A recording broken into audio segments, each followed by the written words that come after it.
Hello, welcome to Everyday Claude. So today I wanted to talk about Opus 4.8. It's been about a week or maybe just over a week. Opus 4.8 has been released, and yeah, I have been testing Opus 4.8 pretty heavily over the last few days, and I have run into something interesting and honestly a bit disappointing.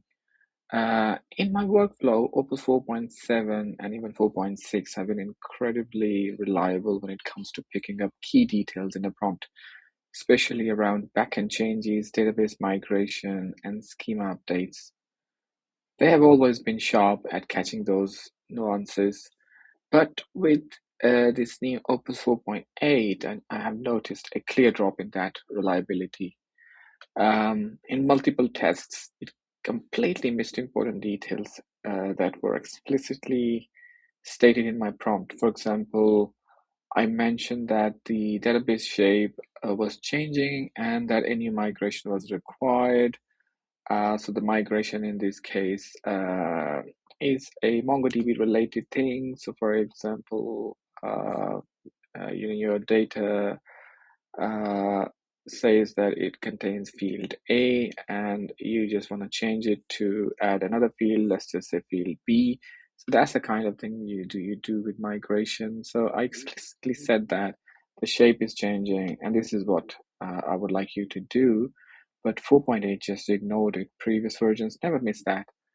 So that's the first thing I noticed, and I was quite disappointed as you know the solution uh, which he was going to build on top of this was a key detail, because the code you would be writing would be based on the old data shape. So that was quite important, and I was quite disappointed that it missed it.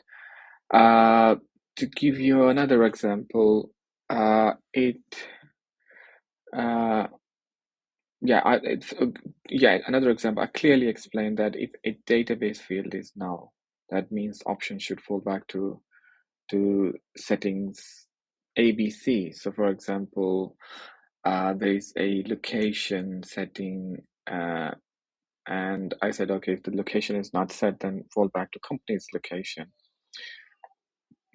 And Opus 4.8 didn't follow that at all. It made its own assumption and generated code based on totally different interpretation. So these aren't tiny oversights. These are core logic rules that earlier models handled perfectly, and I was really amazed. 4.6 amazed me the most.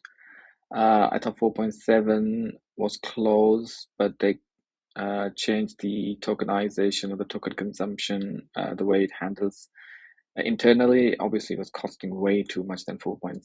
So that was my main concern. I wasn't happy with 4.7. 4.6, I reckon, was the overall best and still is my first go-to model.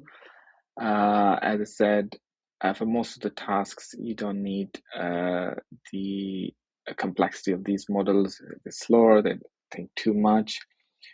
And if you doing day-to-day coding, 4.6 is more than enough in my experience.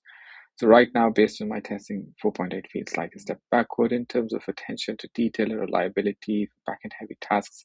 Hoping this gets addressed in future updates because the previous version set a really high bar.